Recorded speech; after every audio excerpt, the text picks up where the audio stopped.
Eu me chamo Alisson, esse aqui é o canal Uma Família que Lê e hoje eu vou comentar sobre o livro The Origins of Money, do Carl Menger. Antes de começar, eu gostaria de pedir o seu like, caso você goste aqui do vídeo, porque isso ajuda o nosso canal aqui no YouTube e incentiva a gente também a ler cada vez mais e trazer cada vez mais conteúdo aqui para vocês. E caso você queira receber as notificações para os próximos vídeos, é só você se inscrever aqui embaixo e ativar o sininho. Bom, e como eu cheguei nesse livro? Num vídeo que eu comentei sobre o Bitcoin, a moeda na era digital, do Fernando Ulrich, comentei que ele tem um canal também no YouTube e eu já vim acompanhando muitos dos vídeos dele.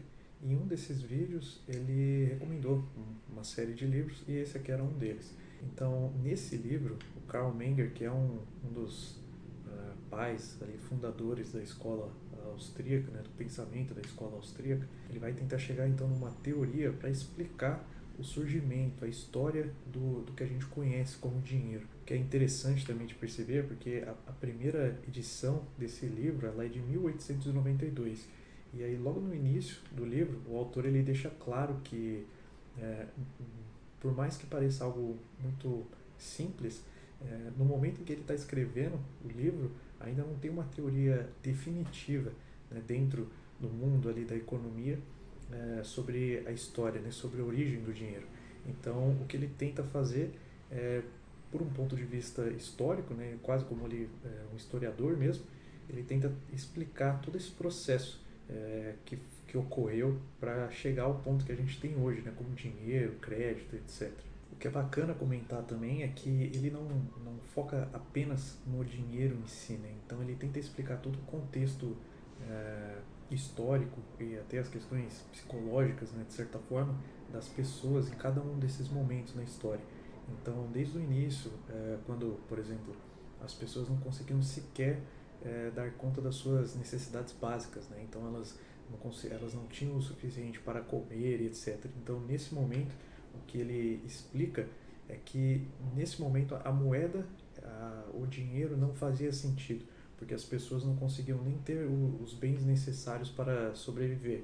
Então é a partir do momento que as pessoas, onde isso já não é mais um problema, onde as pessoas já têm alimentos de sobra, digamos assim, todas as necessidades básicas delas já foram sanadas, é que elas começam então a, de certa forma, guardar, né, alguns produtos e começar a fazer essas trocas, né, entre elas. Então ele vai comentar sobre as trocas diretas, né, entre duas pessoas. Eu tenho um produto e eu quero o seu produto e vice-versa.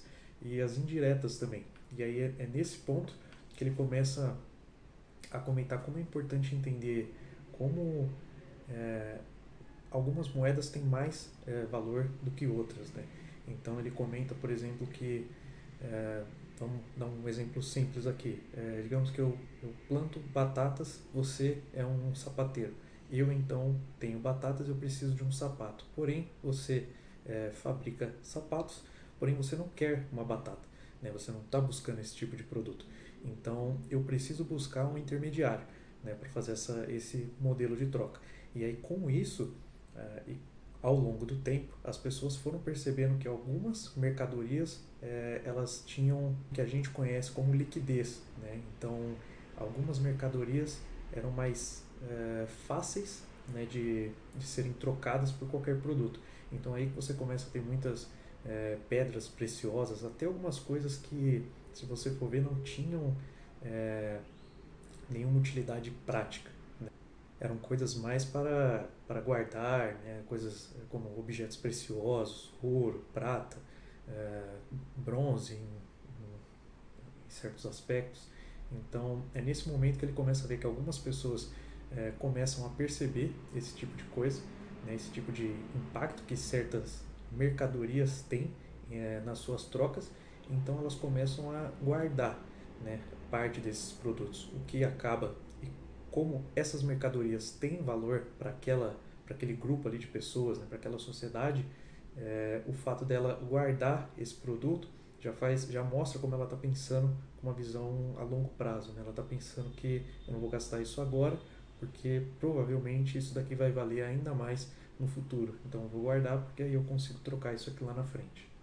E uma coisa que acaba norteando aqui o discurso, né, do Menger nesse livro é a relação política, né? Porque o que ele tenta, o que ele foca bastante aqui em algumas partes é principalmente em relação à inflação, né? Sobre ele até questiona a questão do Estado no sentido de para que esse livro consiga levar, né, até as pessoas que o Estado, na verdade, ele não é o detentor da moeda, né? Ele não é o criador, o pai da moeda, digamos assim. A moeda é das pessoas, né? Quem torna algo dinheiro é o povo. Então, o que ele tenta explicar aqui que, na verdade, o Estado, o governo, etc., com toda a questão de inflação, toda a questão de imprimir dinheiro, né, imprimir moeda, ele acaba gerando inflação, que faz com que o dinheiro dessas pessoas perca valor. Então, ele traz aqui essas ideias muito com isso em foco, né, mostrar como, para deixar bem nítido, como, na verdade, o Estado não é o responsável, o detentor por isso. Ele até, em um momento, ele reconhece que o Estado teve sim um papel muito importante para chegar até o nível que a gente chegou, né, hoje em dia, com a questão de moeda, você ter moedas que você consegue trocar por todo o planeta, né, como, por exemplo, o dólar, ouro mesmo, euro, etc. Então ele reconhece que os estados tiveram um papel importante nessa disseminação, né, digamos assim, das moedas, porém ele deixa bem claro que, por mais que ele tenha ajudado, ele em nenhum momento passou a ser o responsável supremo sobre esse dinheiro e capaz de poder simplesmente sair imprimindo moeda e corroer o valor do capital das pessoas, né? É interessante é, toda essa leitura porque te faz até, parando para pensar, né, que ele escreveu isso aqui em 1892, é interessante até parar para comparar com tudo que está acontecendo. É, não hoje em dia, mas de uns tempos para cá, já com toda essa questão de criptomoedas, blockchains e etc. Então, todas essas soluções e todo o posicionamento que os governos têm contra esse tipo de tecnologia, né? Principalmente pela questão de descentralização, porque, de certa forma, o que está acontecendo com os governos nesse momento é que eles estão perdendo, né, esse poder. Esse poder está voltando, então, nas mãos das pessoas, dos indivíduos, do povo, e o governo, o Estado, em geral, ele está perdendo, né, toda essa autonomia que ele tinha até então e que ele conseguiu, principalmente com toda essa se firmando, né, ao longo do tempo como detentor da moeda em todos os países praticamente. É um livro bem curto, mas eu acho interessante ver esse tipo de visão, né, que a pessoa tinha em um outro tempo e tentar puxar um pouco dessa visão para o nosso mundo, né, de hoje em dia aqui, para tentar imaginar o que talvez o Menger iria pensar, né, de certas coisas que estão acontecendo aqui no nosso mundo hoje em dia. Bom, era isso que eu tinha para passar aqui sobre esse livro. Eu recomendo o livro, até principalmente por essa questão de história, né? Não, ele, como eu comentei, ele toca ali algumas questões políticas, mas o foco dele é muito mais sobre explicar a evolução do dinheiro dentro da história da humanidade, né? Então isso eu acho bastante interessante, a forma como ele explica, até a forma como ele traduz certos conceitos ali de economia, eu acho que fica bem acessível.